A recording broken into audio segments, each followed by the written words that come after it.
We all got night vision on. All you can see is our lasers, you know, being pointed around. And I thought to myself, I was like, man, we are at the cradle of civilization with Navy SEALs. I literally stuck my hand out, touched the water because I couldn't believe I was there.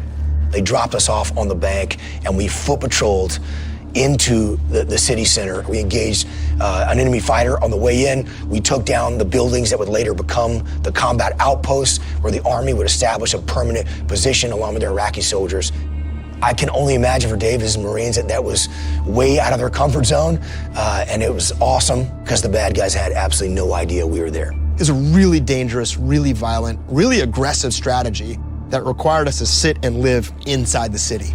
Dave and his radio men were right there next to me on the rooftop, talking to aircraft overhead, supporting us while we waited for the mine clearance teams to slowly make their way down those roads. I remember having multiple aircraft on station, AC-130s, you know, Harriers, F-18s. I believe that day we had almost every single aircraft on station.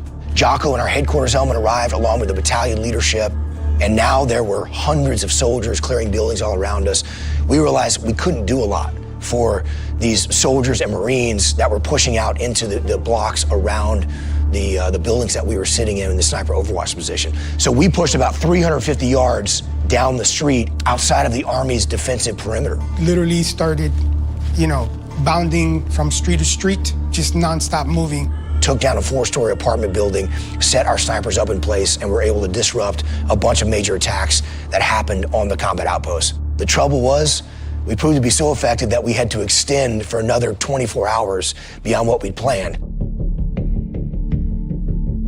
It was brutally hot, so guys are burning through water. We burned through MREs, or our meal ready to eat, our food sources. And we also started running low on ammo, and we needed resupply.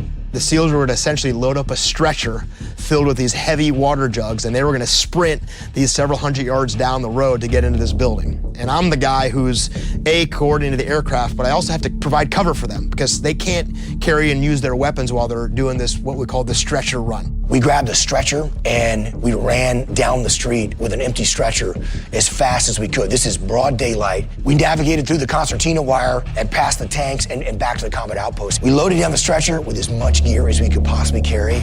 We jocked back up in our gear, we grabbed that stretcher, and this thing weighed hundreds of pounds at this point with all the water and food and ammunition, and we sprinted out the gate of Cop Falcon as fast as we possibly could go.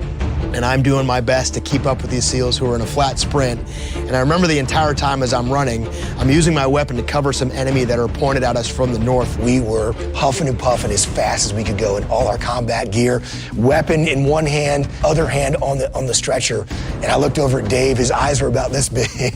We were just thinking that every step we're about to get our head shot off. I think when we got to that building and entered it, it was probably the most tired I'd ever been in my entire life.